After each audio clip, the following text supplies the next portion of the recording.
Salut, salut. Bonjour. Bienvenue pour le numéro 20 de Stormbringer. Avec un renfort Ogre, Uruk, ouais. Le Slogoth des marais. C'est un genre de gros troll planche 4 pattes. Un Goliath.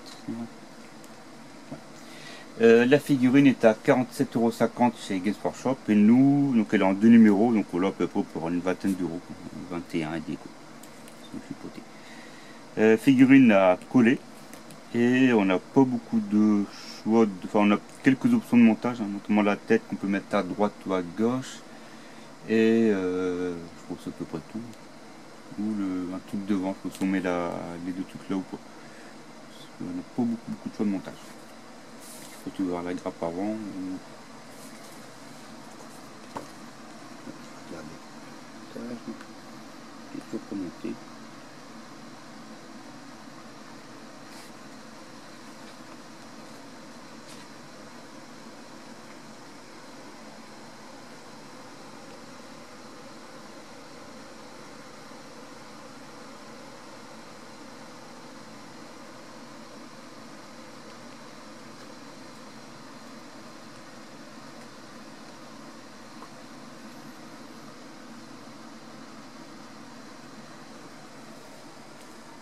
C'est bon. Non. Donc le Slogoth des marais. Là on a les monstres des contrées du chaos. Et on commence avec le Sphyranx psychophage qu'on avait vu dans Warcry. Genre de, je pense que ça te parle, la créature comme ça. C'est pas des trucs égyptiens un peu, non? Ça ressemblait, à la base il vient des elfes lumineux. On va dire Sphinx, ça fait pas Sphinx. Ouais, c'est inspiré de ça parce qu'il peut. Enfin, c'est un truc, je sais qu'il y a de la magie. Et autrefois c'était les gardiens de Tiklis, ils aidaient le dieu à protéger les trésors et tout. Après ils ont pris leur indépendance, ils sont partis du côté du chaos. D'accord. Et je sais pas si on l'avait montré, mais ça remonte à quelques temps déjà. Ensuite on a les chimères. Donc le Sphyranx on le voit dans Warcry. Je ne sais même pas s'il existe encore d'ailleurs. On avait aussi vu le déballage de la chimère dans le passé sur la chaîne, pour chercher dans les unboxings. Le Sigor, j'en ai, mais on l'a jamais vu en vidéo puisque ça fait longtemps que je l'ai, donc on n'avait pas encore la chaîne à l'époque. C'est un peu un Minotaure géant, donc on a la version avec 4 bras. Et on peut faire la version, je crois que le Sigor lui a un œil en fait. Ouais. Donc le Sigor c'est un gros Minotaure géant, c'est un genre de géant quoi, des Minotaures on va dire, qui a deux bras, qui a un œil. Et il détecte les magiciens pour les bouffer. Lui se nourrit exclusivement de magiciens. Et l'autre monstre c'est le Gorgon je crois. Et lui il a 4 bras. Et une tête de Minotaure. C'est des croisés de géants et de Minotaures. Je sais même pas s'ils existent encore. Comme l'armée des Zombettes a disparu de Age of Sigmar, du coup, faut retourner dans le vieux monde, parce qu'il n'y a plus d'Zombettes dans Age of Sigmar, sinon on te retirait. Faut retourner dans le vieux monde et je sais même pas s'ils sont mis dedans ou pas. Je regarde un peu vite fait. Je crois que c'est même pas encore sorti.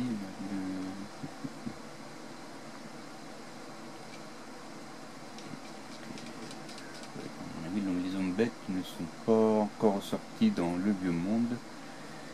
Je ne les trouve pas.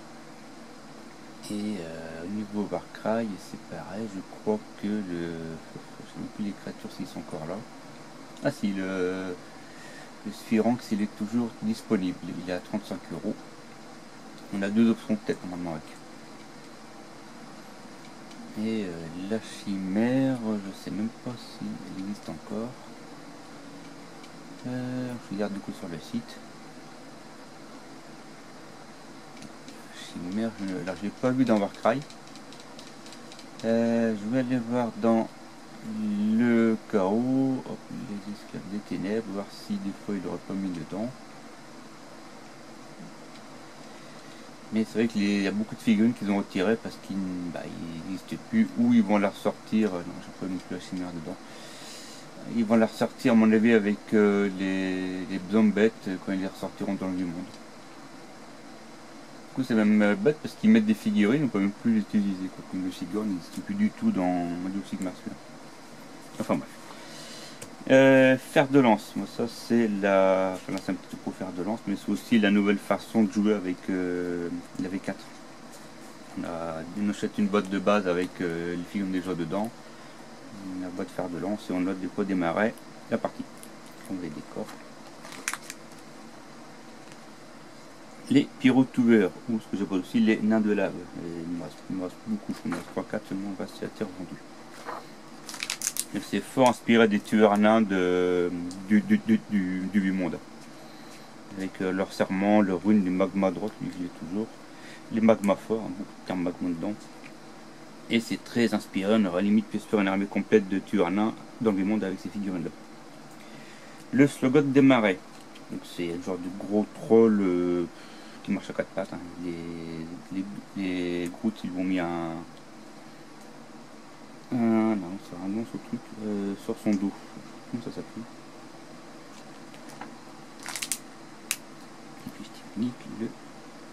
Non, c'est un nom le truc qu'on met, mais j'ai un trou. Un trou de mémoire. Ah, il est là aussi. Ça s'appelle le Off-Daf, un canon pareil. Donc c'est la plateforme sur le dos du Slurgot démarré. Donc là on voit du coup le montage. Il est accolé et on a eu une partie avec le 20 et on aura l'autre partie avec le 21. Le plan de montage est entièrement dans le 20. C'est-à-dire qu'il y a une chaîne, je sais pas si on le voit ou non, mais après. Celui qui tire une chaîne. On voit l'option de tête, hein. On peut faire à gauche ou à droite, c'est pour la seule option qu'on a. Celui qui traînait une chaîne à son pied, je vois plus.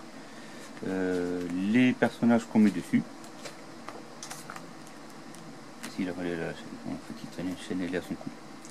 Des petits trucs en plus. Celui qui fait la musique pour rythmer le bruit, enfin le mouvement. Les figurines montées dessus. Et du coup, l'assemblage final. Les règles, on continue avec les règles. Avec les montures, les tableaux de dégâts. Règles de base pour les montures. Le scénario. Donc, toujours dans le nouveau 21, le tapis. On voit aussi qu'on aura les villes du pied obscur, donc les gobelins, et les sylvanettes qui vont commencer à apparaître. Dans le 21, on aura la deuxième partie. Et dans le 22, il y a 2 petits pots de peinture. Voilà ce qui faisait le numéro 20. Et j'espère que ça vous a plu. On se dit à la prochaine. Allez, salut! Au revoir!